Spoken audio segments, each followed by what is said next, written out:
Lakers Nation, what is going on, guys? So, welcome back to the channel with the new video this afternoon once again.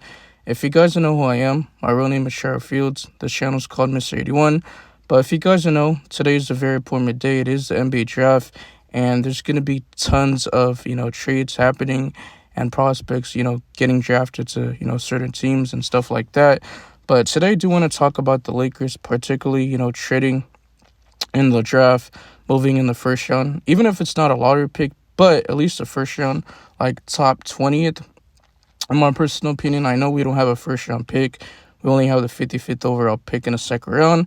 But if we can get a center in the first round, then I don't mind it. It's probably going to, cost a lot. It's going to depend on the asking price and what is the value on these, certain prospects. But if we could trade at least Dalton Knecht and maybe your 2031 first round pick and some other players, and sure, but how do teams value Dalton Knecht or 2031 first round pick? Because that pick is going to be in like the next, 6 years. Guys, it's 2025.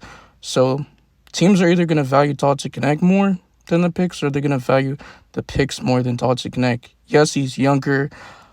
He's like 23, 24 years of age. He's an older player that was picked at 17 last year. But he's shown the ability to, play all three levels, shoot, get to the rim, create for himself and also others. So he's a three-level scorer. He's not a great defender. I mean, he's poor by any means, like one of the worst statisticals for the Los Angeles Lakers. But if he's on this team, when he got LeBron James, Luka Doncic, and Austin Reeves as third option, more than likely he's going to be at least the 8th or 9th man rotation. And he's going to be able to show his ability to shoot, especially on the Los Angeles Lakers.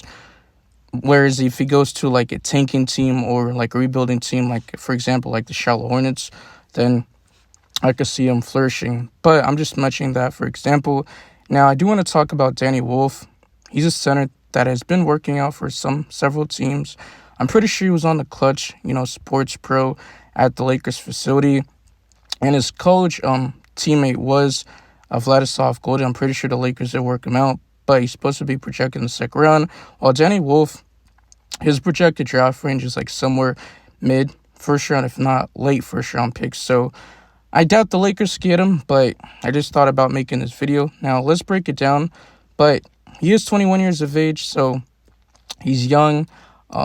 He's athletic. He has mobility. So he's more of like a skilled big man, but he did play his first 2 seasons at Yale Bulldogs before transferring over to Michigan Wolverines. He's pretty much an American Israel basketball player at Yale. He earned the 2024 first team All-Ivy League honors, the 2024 Ivy League tournament MVP, and led the league in rebounds and blocks per game, which is very good. He stands at 7 feet tall, so he's legit. He does weigh about 250 pounds, so he has a size, he has a strength. I'm not sure if he really has a physicality, but as a junior, he did average around 13.2 points per game, shot 49.7% from the field. He did average around 9.7 rebounds, 3.6 assists, 1.4 blocks, 0.7 steals, and shot 33.3% from the three-point line, which is not great by any means, on 3-point attempts per game. So that's a lot. But he did shoot a career high, 33. I shouldn't say career high, but for overall in college, a career is 33.6% from three-point line in college on 2.4 attempts. This year he shot 59.4% from the free throw line on 3.6 attempts, worse in his career. And he's a career 64.6%, free throw shooter on 2.7 attempts. Last year shot a career high at 71.7% on 3.1 attempts. 37 games played. They were just all starts, playing around 30.5 minutes a night. Now, I'm going to break down his game, obviously starting with, the strengths and then the weaknesses next. But with the strengths, he's pretty much an exceptional at passing and ball handling for his size. He's strong rebounder, has solid post-scoring moves. However, his weaknesses are his, athleticism, particularly his lateral quickness, and overall his rim protection are areas of concern in this game. He also struggles with, turnovers, and does definitely need to improve his consistency from the free throw line and beyond the arc. But he's a player that should be in the first round I mean, the draft is not that far away. It's in New York. It's like in a couple hours, I believe, maybe 4 or 5 p.m. I'm going to have to check. But Wolf is expected to, if not, be at least a first-round pick. CBS Sports has Michigan basketball star landing with the Minnesota Timberwolves at pick 17. ESPN has Wolf mocked in the same range, like going 18th overall to the Washington Wizards. The Bleacher Report also has him going in top 20 to the Utah Jazz, 21st overall. The Brooklyn Nets, they have the 26th overall pick. He got the Pelicans, 23rd. And lastly, the Memphis Grizzlies at 16. So he's being mocked by several teams. Now, if the Lakers can move up in the first round, then cool. Then if not, then it is what it is. But I look at a team like the Brooklyn Nets because they have like 5 first-round picks now that, Kristaps Porzingis got traded to Atlanta Hawks in a 3-team trade. And one of the teams was the Brooklyn Nets.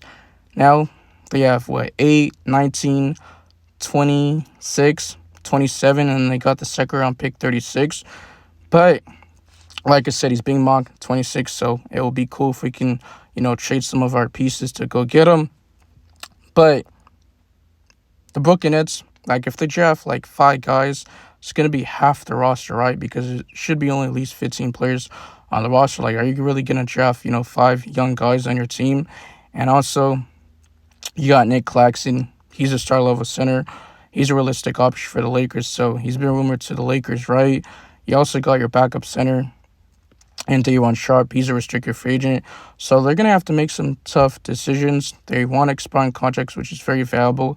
They really value the Lakers, expiring deals. They got plenty of them. I believe $60+ million expiring contracts. You got Maxi Kleber, you got Rui Hachimura, and you got Gabe Vincent, right? So I think it's very interesting. But the Nets are going to have to waste some guys. They're going to have to cut some guys in order to make some room because you got Cam Johnson too. He's a player that will love on the Los Angeles Lakers. But they might trade him. Maybe they move into, rebuilding fully. But, yeah, man, I'm out of your piece. Cheers.